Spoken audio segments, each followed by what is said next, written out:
Andy. Welcome back to the show. Andy is the storyteller of Silicon Valley and the master of strategic narrative. And I have more if you want. I can just go on and on, but let me just first welcome. Thanks for coming back on. I'm so happy that I know someone like you and I'm able to bring you onto the show. Thanks, Anna. It was a great experience last time. So looking forward to talk with you again. And I love what you're doing. It seems like you're really interested in creativity now. Like you're talking a lot about that. And I love talking about that too. So great. Yes, we'll get more into that.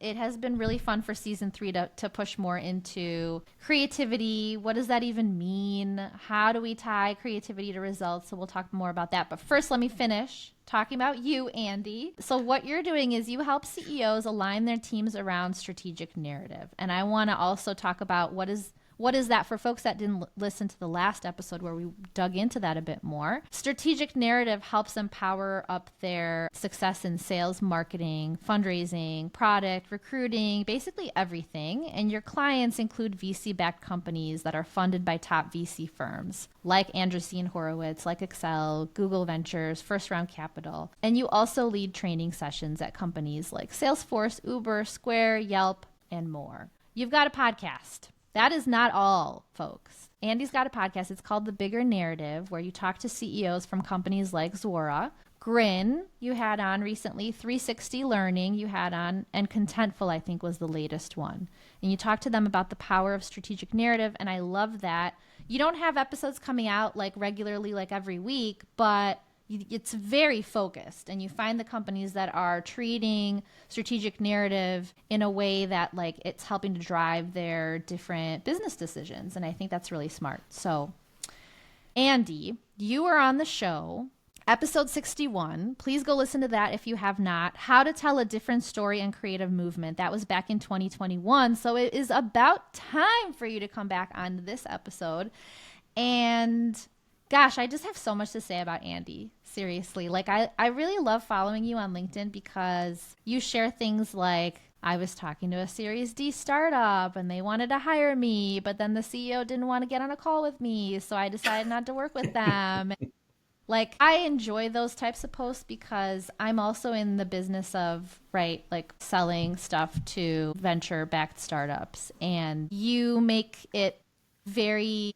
You don't beat around the bush. Like, you just make it really clear, like this did not work out and here's why. And this is my methodology and these are my values, and it's okay to say no. So I appreciate you for doing things like that. Thanks, Anna. And yeah, I should say, like some of those boundaries that I've talked about, for instance, like the CEO being, not just sort of part of the work that we're doing in this strategic narrative, but literally like the person who's going to be the main person who gets in the trenches with me and, does the work to not only build this narrative, but also align their team around it. I mean, this came from experience, when I'm starting out, when I, would kind of look back on the projects I had done and say like, okay, which ones were the really successful ones? Which ones weren't? And it was just crystal clear. Like that was the differentiator. Was the CEO the person who reached out to me and first had a call? I mean, that doesn't always have to happen, but were they eventually the person who really led it in a real way? And so I decided eventually, like, why do projects if that's not the case, Absolutely. I can't imagine doing my work either if I'm not working directly with founders like that. For early stage startups, that just would not fly. But in your case, that's also the case with strategic narrative work that you do. So, and I also love your mom's intros to your podcast episodes. I just saw the latest one where they're in Florida and she's like, we're going to go back and I don't want to go back. And she's just so cute, and it differentiates you too. So you know what you're doing when you get your mom to talk about your podcast episodes. Everybody loves it. Yeah, there was, I don't know if you know the podcast or radio show This American Life. So Ira Glass, who I've always been a big fan of, he has a bunch of kind of like manifestos out there about how to do radio shows and how to think about creativity. And one of the things he once said was, he started out working just editing like regular news pieces on like, I think All Things Considered or Morning Edition on National Public Radio. these are very straight newsy pieces. And what he decided was that even though these had to be pretty straight, he was going to put in one little thing that he loved into every little straight news thing he did. And he talks about some examples of them. And that thing with my mom was, of course I love talking with CEOs, but I wanted something of myself in that. And what happened was I was telling my mother about this podcast I was going to launch, and she said, well, what's the name of it? And I said, oh, it's called I think I'm going to call it The Bigger Narrative. And she was like, well, that seems like a really bad name. And she starts telling me why. And so I decided to just record her talking about it. And then I posted that, and a lot of people reacted well to it. Like, they thought it was really funny. And so did I. So I decided, okay, maybe I'll incorporate her into this. And it was kind of in that spirit of the Ira Glass. One thing I really, really love as part of the, sort of business thing that I'm doing aside from that. Yeah. So, see, even Andy Raskin is testing and learning, right? You're like, okay, I'm going to record this with my mom and see how people react. And then you posted it, and there was some engagement with it, and you got some signal, and you decided, well, this is working, so I want to continue doing this. And it's how you bring a piece of yourself to your work, to your content. So I love that. Okay, let's dive into the questions because we got a few. It's been a while. Before we dive into some of these creativity focused questions, I want to remind people, what is strategic narrative? So every company wants to differentiate itself. Every company at least needs to want to differentiate itself and create urgency for its stuff. And the traditional approach is, you have a problem, I have a solution. Let me tell you why it's better than status quo, which is usually the biggest competition, or other competitors. And that essentially is like kind of bragging, and there's a better way. So Salesforce, Drift, Gong, etc., they're doing this other thing, which is they start with what's the change happening in the world, the old game versus the new game. And there's this narrative structure that comes out of answering those questions and working on that creates urgency, which doesn't happen when you're like, you have a problem, I have a solution. You should use my product to solve your problem. And then you can use this in everything. You could use it in sales, marketing, fundraising, product, whatever. So am I missing anything? Like, it's been a while since you were last on here, Andy. I just want to make sure. Has anything changed with this? No, I think that captures it well. And I like I think you use it as like the title of that last episode, something around creating a movement. And this really is, I think, everything you just said is correct. But I think, taking it up a level, what are we really talking about? We're talking about, these companies. You're talking about all the ones you mentioned, Grin and, Drift initially, and now again, Gong. They're really talking about this change in the world as if what they're really selling is a movement. Hey, do you want to see the world and act in the world in this new way versus their actual software? Of course, they're selling their software, but it comes off as a very different thing. And I think it's been incredibly effective for the companies that do it well. Yep. Okay. I just wanted to make sure first, like, did I miss anything since the last conversation? Sounds like we're spot on. So let's now dive into, I want to talk about creativity. What does creativity mean to you? So you told me you'd be asking me this question. So I recently was reading this book that Rick Rubin put out called The Creative Act. Do you know about this book? No. I'm reading another book on creativity, but it's not called The Creative Act. What is that called? Check it out. Imagine. I'm reading a book on, it's called Imagine, and it talks about the science behind creativity.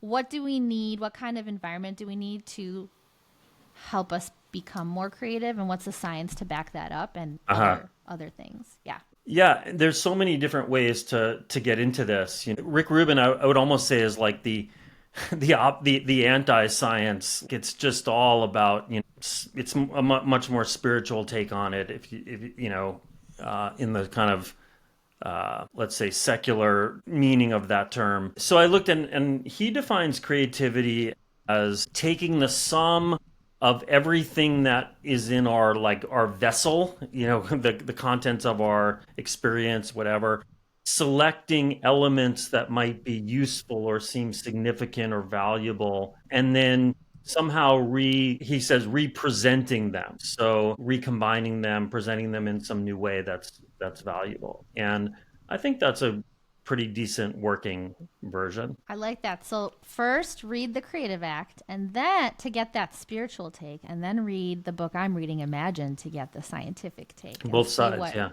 yes, both sides of the equation, because I think both do matter. So it's recombining certain things and creating something new.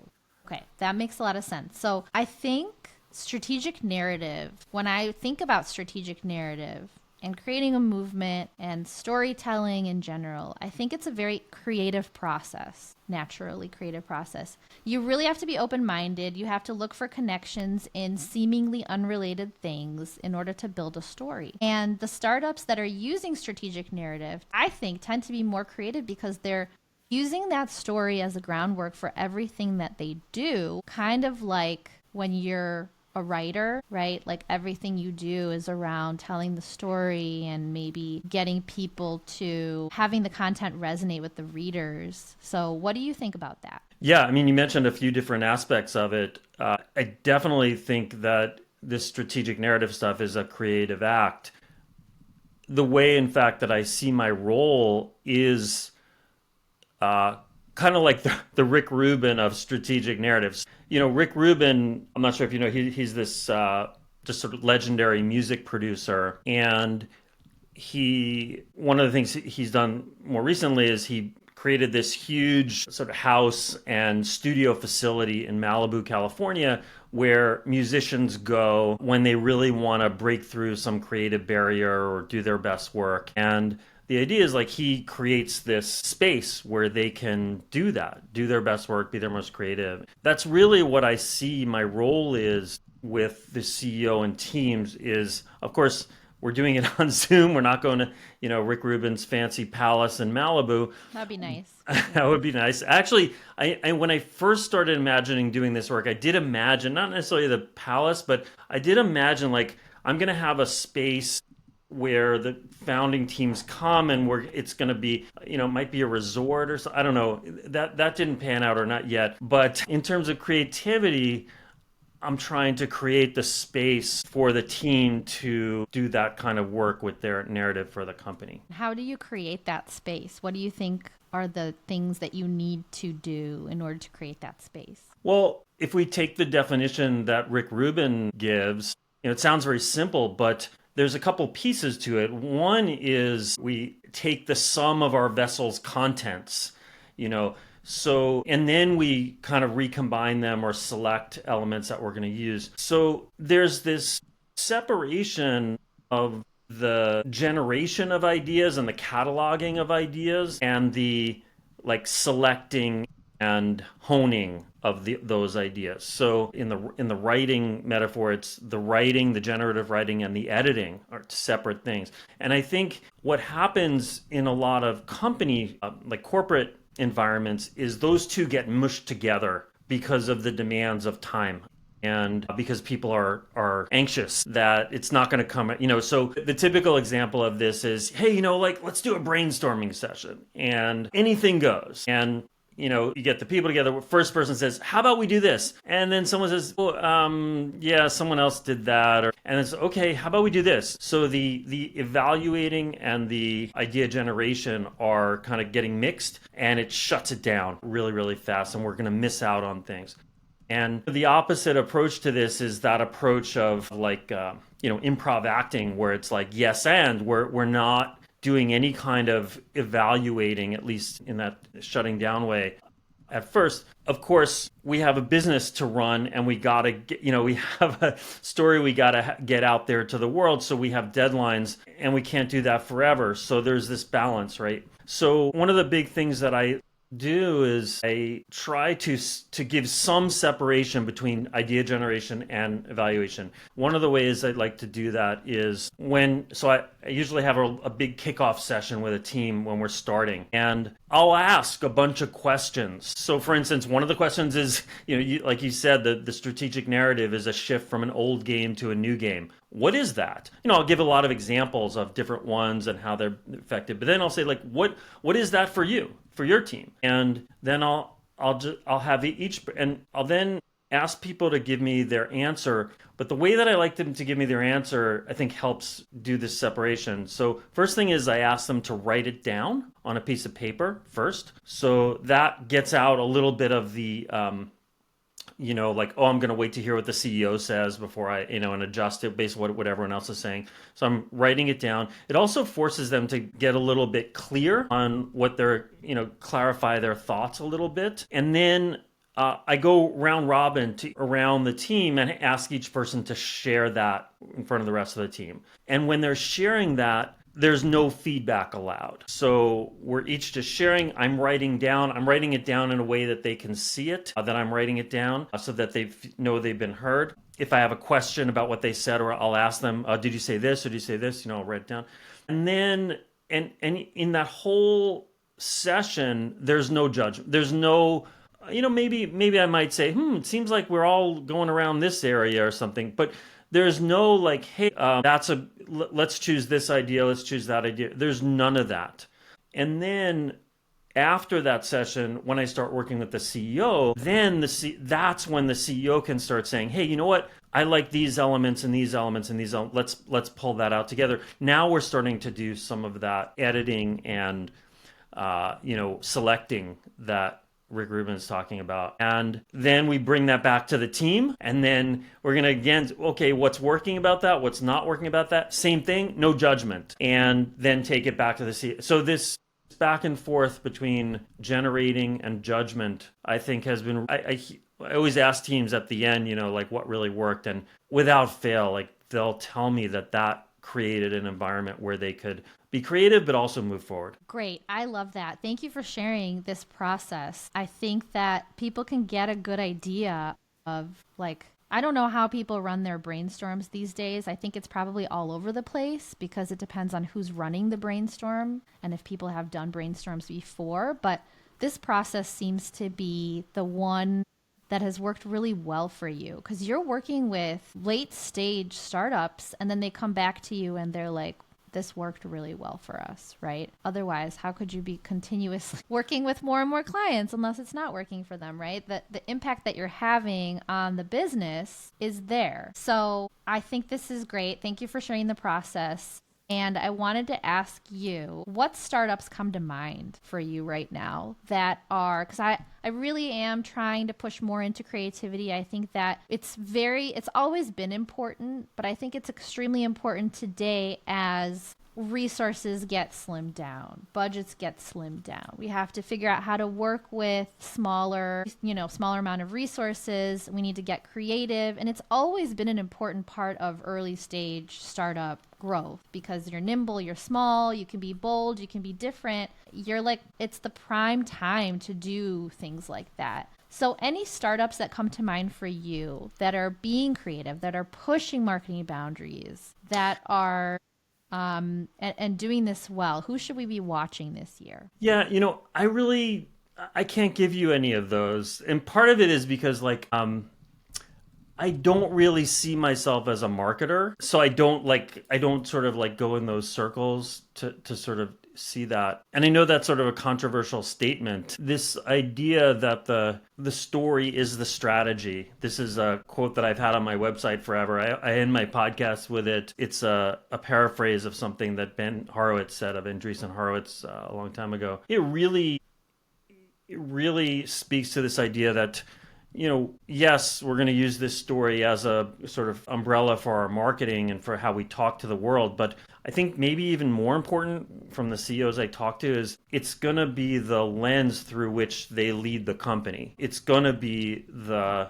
North Star by which the product is built. This is something I hear a lot from CEOs. Hey, I just heard this. I interviewed one the other day for a podcast that's coming up. Hey, what's happened after we stopped working is this narrative became basically the decider in terms of what features in our backlog we're going to prioritize, what we're going to build next. So, I think of it on that level. To me, the creative inspirations are not really other companies, people who really are very creative and seeing can something rub off. Some people that I really look up to, well, of course, Ira Glass, I mentioned before. My dream was to have a piece on This American Life, and that happened in like 2006. And so that was like everything else has been gravy since then. And getting to work with him, I worked with a producer below him to do most of the story, but the final edit was with him on the phone, and to just observe him as he makes cuts and do things. He just knows so much. Like it's just great. He knows kind of like the way I think I've learned about strategic narrative with companies. Like he knows if you suggest something, whether that is going to be like fertile, like idea, or yeah, no, I've been down that path before, like a similar kind of path, and that's leading nowhere. Or, hey, I don't know, let's try that out, like how to make the decision between those. Well, I mentioned the Rick Rubin book. I think it's a great inspirational book. There's like no examples at all in it. There's no science in it. It's like the opposite, like I said, of that book you were talking about, but it's very inspirational. And, from someone who really has worked with a lot of people to achieve a lot of successful creativity. A writer that I really love is Jeff Dyer. Jeff Dyer, in his latest book, he talks about how like he just never really had a career like ambition or anything. He doesn't even think to say that I have a career doesn't even make sense to them. What he has is like he has periods where he's like collecting things, and then eventually like an idea emerges and he does a book about it. And then he feels like he's never going to have another book idea again, and it's all over. And then somehow he starts getting interested in something and collecting it, and this is like the repeating process. And I think that's very much kind of what it's like. Fascinating. Okay, of course, Andy comes on here and he's like, I don't want to talk about companies. I want to talk about people. All right, there are some really creative people, and that makes sense. And I love that you shared that. I'm going to check out Rick Rubin's book. I'm going to check out Jeff Dyer's latest book. And Ira Glass, like that must have been amazing to have that experience. So thank you for sharing all of this. It's so fun to talk creatively with you, Andy. So thank you for coming back on the show. You got to put your website on your LinkedIn, by the way. I had to dig around to find it. So put your website on your LinkedIn. Put that you're a podcast host. It's also not on your LinkedIn. Those are my tips for you, Andy. I bet you have way more tips for me. But you can find Andy on LinkedIn. He is Andy Raskin. Check out his website, andyraskin.com. And thank you so much. It is always so fun to have you on the show, and especially today where we got to chat a little bit more about creative stuff. Thanks, Anna. The thing about my website, by the way, actually, the thing about the podcast is that you're assuming that my goal is to get more podcast listeners. And that's not, of course, I like it when more people listen to it, but I really just do that podcast to force myself to go back to CEOs I've worked with and talk to them. And I didn't want to sort of muddy the waters of my LinkedIn profile and other things with that. I understand, Andy. Andy, great to spend time with you. Thank you so much. You too, Anna. Thanks a lot.